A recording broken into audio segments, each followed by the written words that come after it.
When Charlotte and I lived in Seattle, for a good time there, she worked for a woman that had a daycare in her home, and Charlotte helped her run the daycare. This woman lived in West Seattle. West Seattle is a city on 7 hills, basically like Jerusalem. And the hill that is West Seattle, you either have a city view, because West Seattle is a peninsula. You either have a city view of downtown with where the ships come in, or you have a view of the Puget Sound and the Olympic Mountains and Vashon Islands. Gorgeous, gorgeous. And this woman, the neighborhood that she lived in, very exclusive, she ran this daycare in her basement. She had converted her basement to a daycare. It had all glass on one side, and you had a 180-degree view of the sound. It was beautiful. These kids did not know how blessed they were, and I'm sure took for granted that they're out in the yard playing, and they can see just some of the most gorgeous of God's creation. What was interesting about that area is that if you tried to move in there, most of the homes there were built, a long time ago. If you tried to move in there, everybody else who was there would fight you tooth and nail. If you legally bought a lot, legally got the permits to build, they would still fight you tooth and nail because they didn't want anybody else in there. I always found that interesting and a bit snobbish because somebody else had allowed them to move in. And somebody's good grace allowed them to have these beautiful, but they wouldn't extend that to someone else. There was a house that was being built. We would drive by as we went to Charlotte's job. And this was a lot nobody ever thought would sell because it was just from the road, it was just straight down. It was all trees. But there was no place to put a yard or whatever. And so someone bought it and they brought in heavy cranes and equipment. And they drove steel pillars, I don't know how far down. I mean, from the back of the house down to the soil was probably 50, 60 feet. And they drove these pillars way down in there because this is how the house was supported. It was basically built on stilts. They built a bridge from the street to the garage so that you could drive into the garage. There was no front yard because if you stepped off the front deck, you would fall 40 or 50 feet. If you stepped off the back deck, you would probably fall more like 80 feet. No yard, but it took years for them to build this thing because they were in a fight to get the permits and all that because nobody else there wanted them to build because you're going to mess up my view. Guys, in a way that we're all kind of that way when it comes to terrain, when it comes to land that we own, nations, things like that. We have a tendency to want to exclude everybody else. We move into a neighborhood and then we don't want anybody else to move into a neighborhood. That's a provincialism. It's kind of normal to human beings, I think. But we're in a situation in the United States and in which we have many people, last estimate about 13 million people living among us, who have not gone through the process of immigration and have not become naturalized as citizens. They're here in violation of our immigration laws. This is such a controversy that I think it's easier for us to not even talk about it. When we do try to talk about it, it's a challenge to come up with the words that don't demonstrate a bias. I want to illustrate that. But I'm saying this, what we're studying this summer is so-called gray areas. In our culture, this has become a gray area. And it's a gray area that we have divided as a nation over. What do you do about, you see there's one side that will say illegal aliens. The other side will say undocumented workers. And the words that we use demonstrate a bias. It almost demonstrates our conclusion or our stand on the issue just by how we use the words that we use. Now, this is not reached only into our culture, our politics. It really is a moral issue because it deals with how should we deal with people who, by and large, are very needy, coming out of poverty, coming out of violence, all kinds of different things. How do we deal with them, understanding that Jesus is a person of tremendous mercy, especially toward the downtrodden, as many of these folks are? but he also is one who fulfilled the law. So that's kind of where we are as a nation is, do we show the mercy of Christ, or do we hold people accountable to their violation because they have broken the law to be in the United States without going through immigration channels? Do we hold them responsible for that? Do we call for them to be deported? Or do we try to embrace them as people who need mercy, who need benevolence, things like that? And guys, you know as well as I do, this is divided, quote unquote, Christendom. There are churches who have set themselves up to be sanctuary churches. We have cities that are sanctuary cities.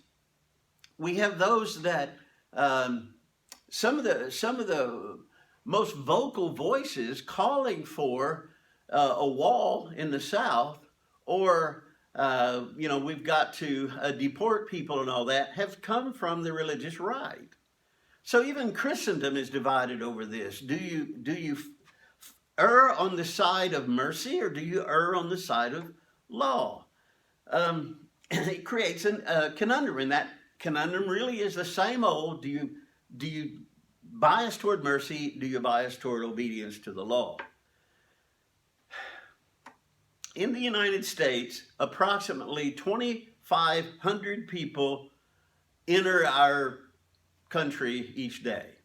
2,500. There is read about a rancher in Arizona who he was trying to get Border Patrol and everybody to help him because people were coming across his property. Hundreds of them a night. He couldn't get any help from anybody, so finally what he did is he poured a walkway out of concrete and put fences to give them a place to walk so they wouldn't walk all over his pasture and all of that. He basically built them a walkway into Arizona because he couldn't get any help stopping it, and they were trampling because so often people are doing this at night. Well, he finally gave up, and he would sit up sometimes at night and count the hundreds and hundreds of people that would come in. Now, understand, from our perspective, we tend to think Hispanic. We tend to think Mexico, Central America, etc. And what I want you to understand is Hispanic, Central America, South American, Cuba, even Mexico, they comprise about 47% of that 2,500 that are coming in every night. 16% of them are coming from Asia. And the most, the four that are highest on that list of that 16%, that's significant. That's almost 1 out of every 5, come from India, Korea, Philippines, and China.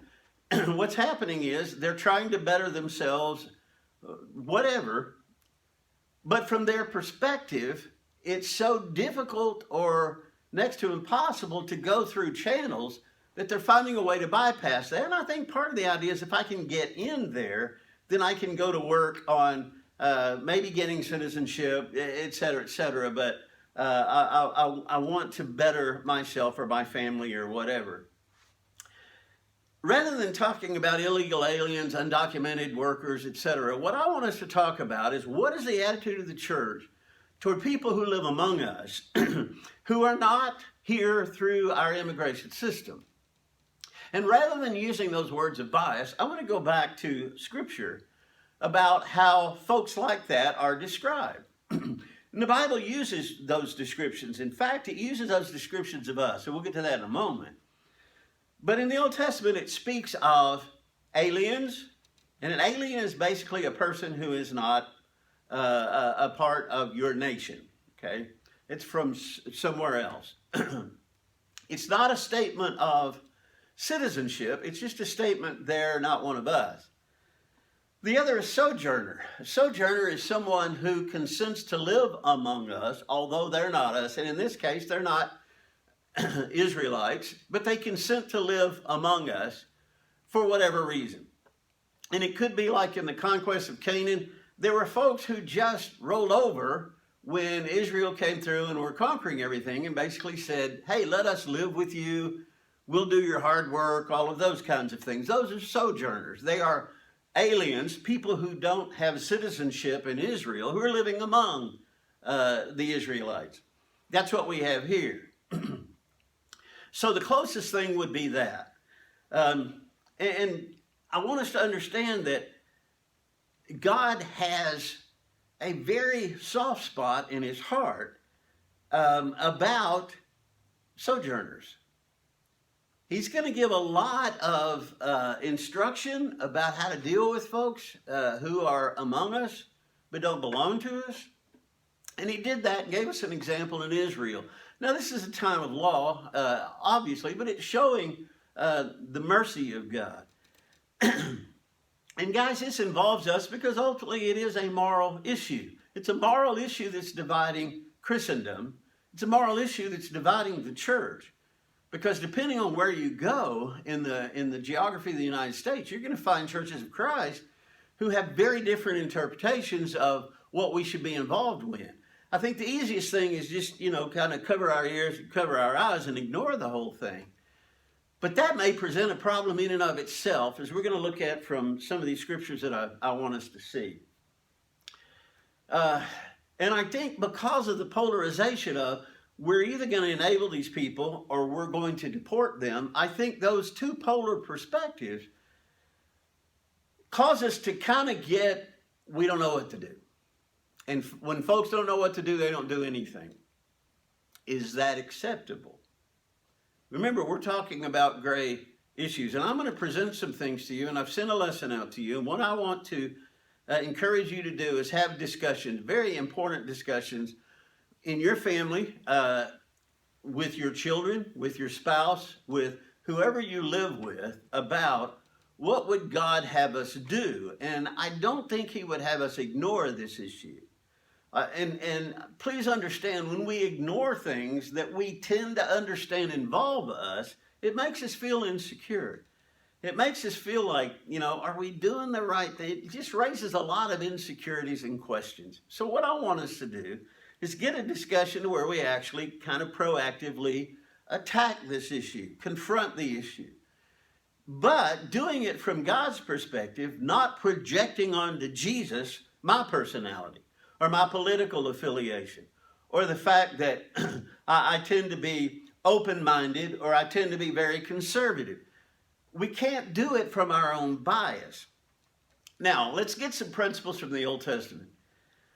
God said in giving the law in Deuteronomy chapter 10, verse 19, and listen to these words, "So show your love for the alien, for you were aliens in the land of Egypt."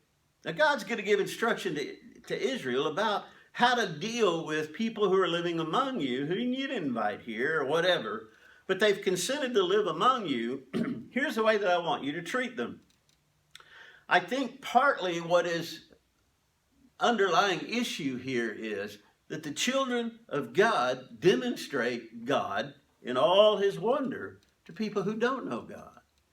You see, sojourners in Israel wouldn't know God.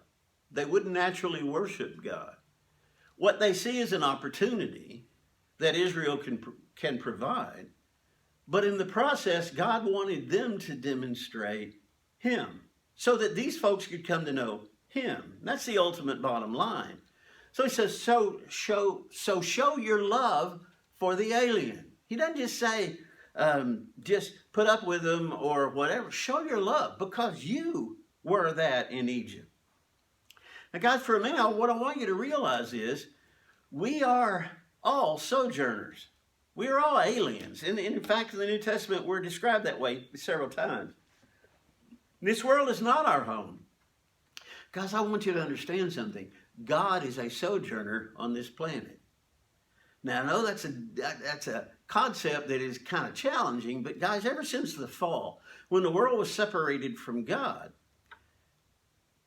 and the reason he's going to destroy it is because it has been taken away from him by man's involvement in evil and all those kinds of things. So God comes into the world, into us by invitation. We consent to have him dwell with us, if you will. Even with the temple and the tabernacle, God had a presence here, but it was separated. He was a sojourner even in Israel, because he was among them, but he didn't have a relationship with them. Not like we understand our relationship with him. So God very much understands this perspective of being an outsider. Unfortunately, in the United States right now, God's an outsider to so many of us, maybe the majority of us. He's not welcome here.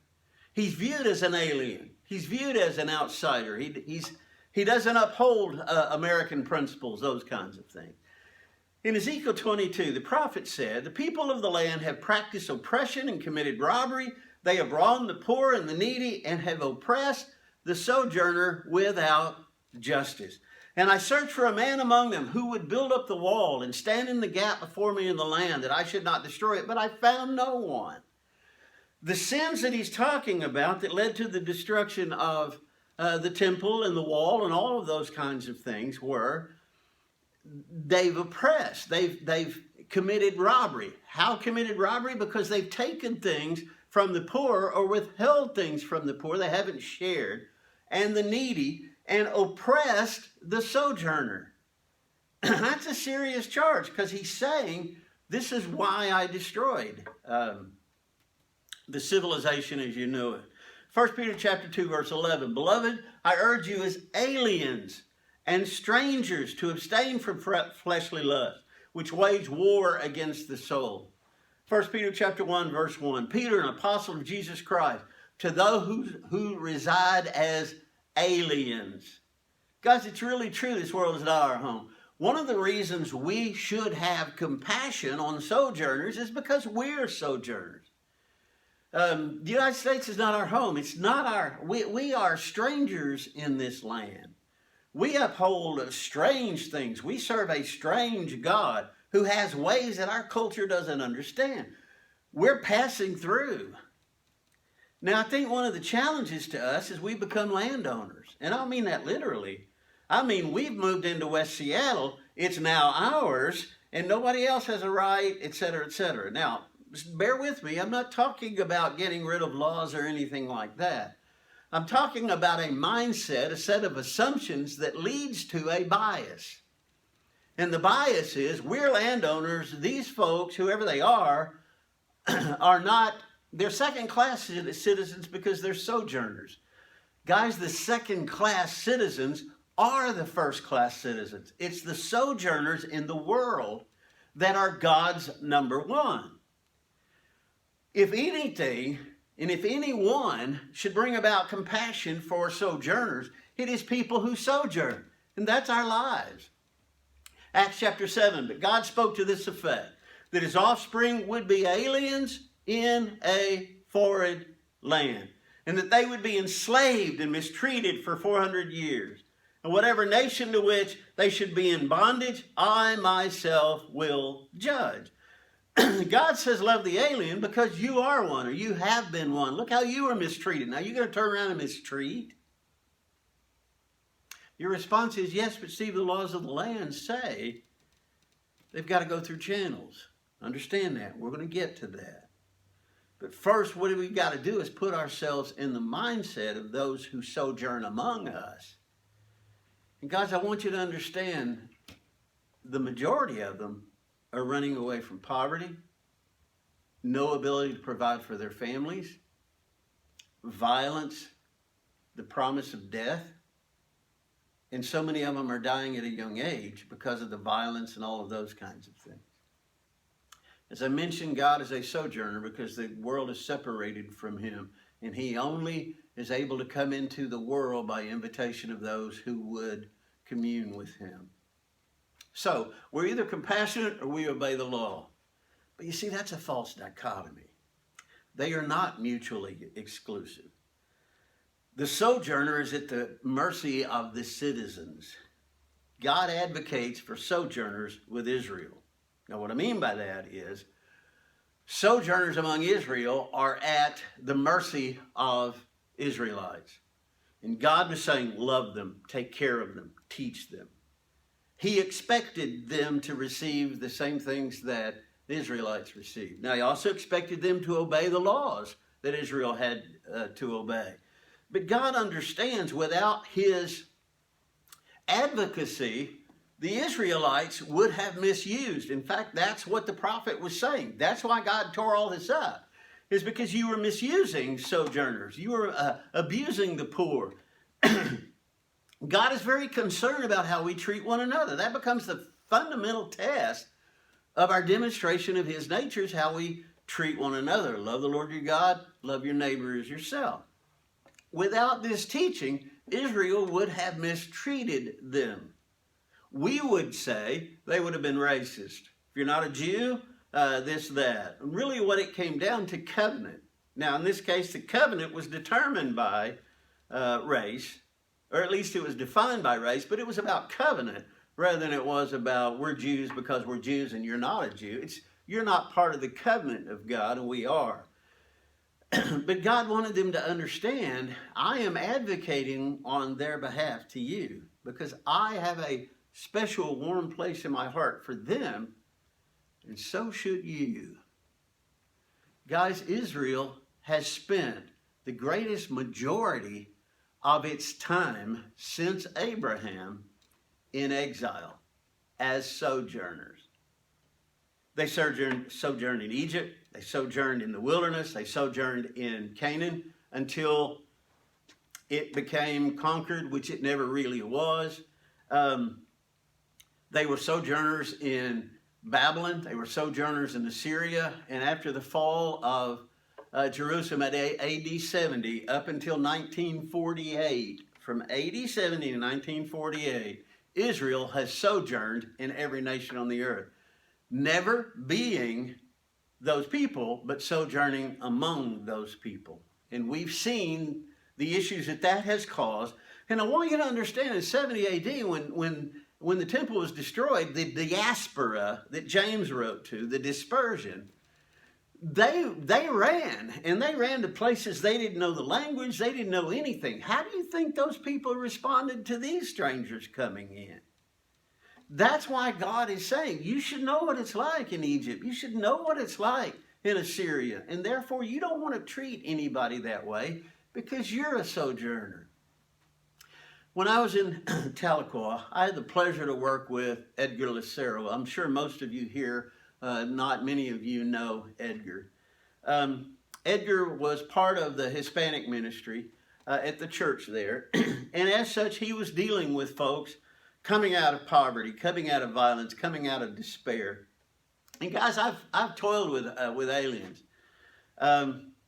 I worked for several summers at a place called Pillowtex. It was a pillow manufacturer, and probably 95% of the employees there were illegal aliens from Mexico. And I was one of very few white people who worked there.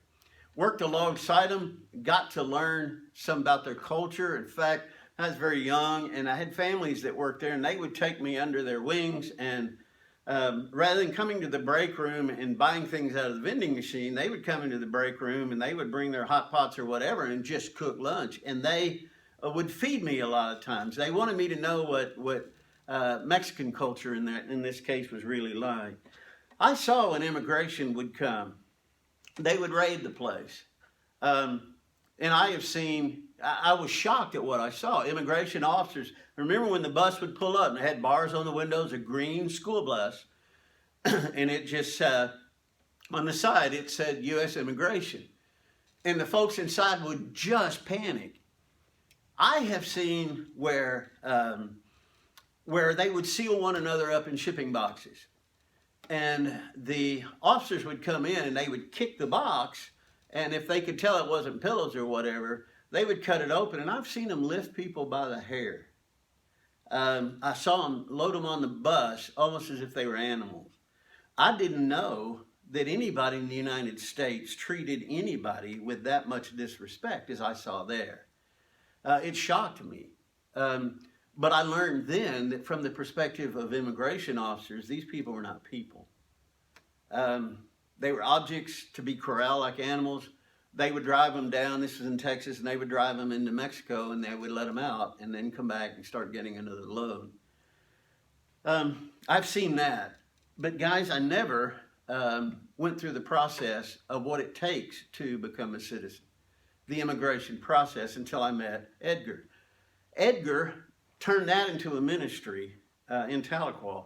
Folks would come in because folks would move to Tahlequah, and it didn't take long for them to hear about Edgar Lucero because he would help anybody with whatever their issues were, particularly those who were trying to get citizenship. It took Edgar 10 years to get citizenship. And now that's with advocates of elders of the church, people getting in touch with representatives on the state level, on the national. He had so many advocates to help him that he shouldn't have needed with the track record that he had had. So much community service anyway.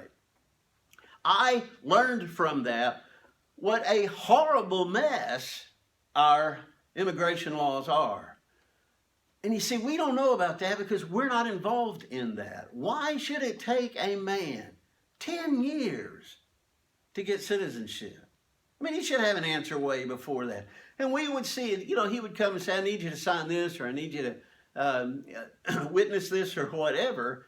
He would send it away, and it would take 8 months to a year to get a reply from it. That's when I began to see, through his advocacy on behalf of people who just wanted a better life, who brought skills to this country, as well as their children, they wanted someone to help. But I want you to understand there's an incredible bias built in against anyone becoming a citizen. Guys, we have a tremendous bias built in our country against sojourners. And it's what I call the West Seattle syndrome. We're here. We don't want anybody else here. Don't you dare build a house here because you're going to detract from what I have. Whereas sojourners among the Israelites, God said, I want you to share with them everything that you have. Because you know what it's like to be a sojourner. Immigrants will never have a voice to bring change. They're not listened to. Edgar made a ministry out of assistance. Hispanic ministry in Tahlequah was so much more than worship in Spanish.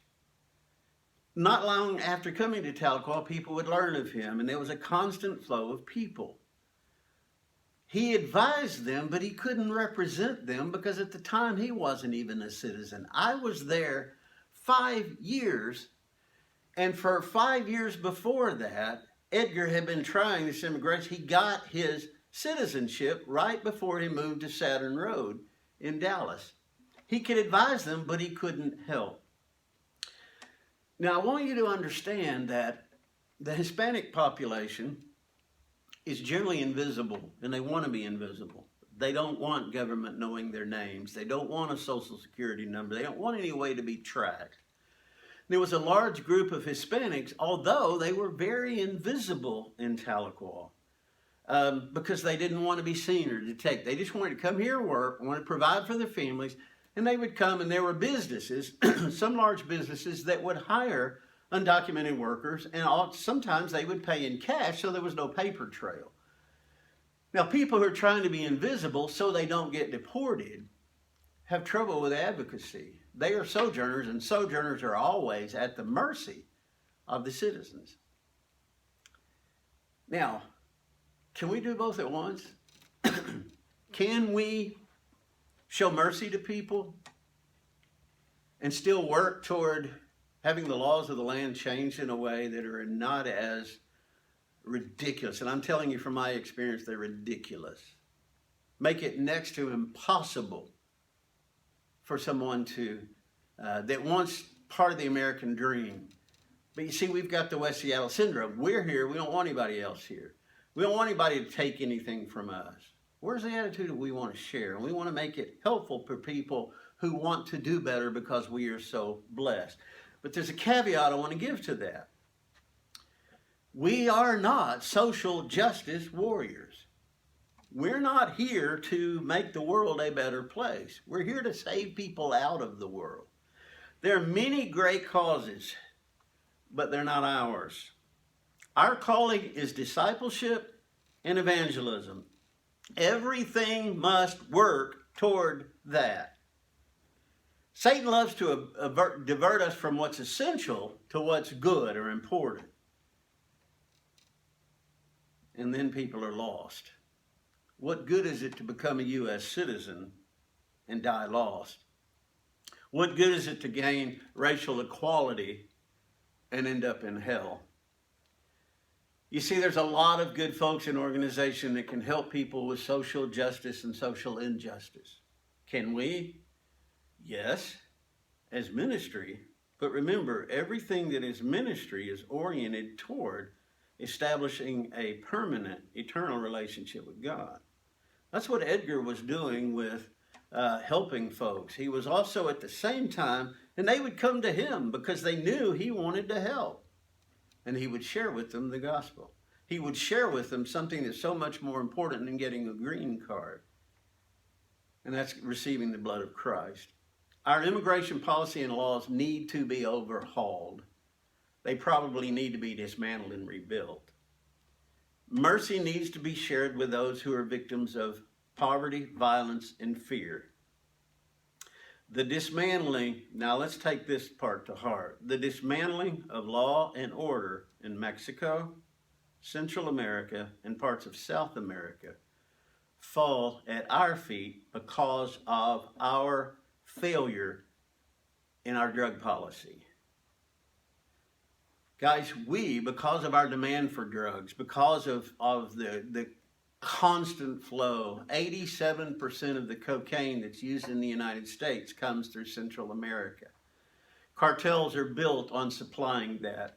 We have, because of our love for illicit drugs in the United States and our horrendous consumption of them, we have undermined law enforcement, government in places like Mexico, Central America, etc. Why are Honduras in such trouble? Why is Colombia in such trouble? Because of our drug use and the violence that creates of people who want to control illicit drug use. At some point, we've got to take responsibility for what we've done, and we haven't. We've never owned up to the fact that Mexico is in the situation that it is in a large part due to the drug trafficking that comes constantly up through Texas, Arizona, Louisiana, and places like that. One of the ways that we can take responsibility for that is to help. Not just by cutting off the flow of drugs and all the billions and billions and billions of dollars, tainted dollars, of black market, but it's taking responsibility for the dismantling, undermining of governments and law enforcement, etc. We have empowered the cartel with our drug use. Now, the reason I'm saying all that is part of the reason we have sojourners among us is there are people who are scared to death to raise children in their hometown because their children are either going to become part of a cartel or they're going to be killed by the cartel if they don't. If you were in that situation, what would you do? If you were in that situation, would you not wish that the people of God, that one nation under God, would respond to your despair and your need and help? These can be accomplished, but they can't be a diversion from our mission. They can be ministry, but they're not our calling. They're not the reason that we are here. Can we show compassion to even the sojourners among us who are living in poverty and trying to escape violence? Yes, there are criminals among them. There's incredibly hardworking families that are just trying to hold together. Can we help? Do we create a false dichotomy of, well, we can't help them because they're here illegally? Or can't become a voice of advocacy that while we're helping, the laws of this land need to change. And they need to change drastically. They're draconian. They're brutal. I've witnessed that firsthand 2 different ways. It's not a dichotomy that causes us to choose sides. It is human beings in need, sojourners among us, that God said love them because you're sojourners. You know what it's like to be a stranger in a strange land, not speaking the language. Because, guys, we don't speak the language of the United States of America anymore. we have strange tongues and our culture doesn't understand us, and they make fun of us because we sound funny or antiquated or old-fashioned or reductionistic.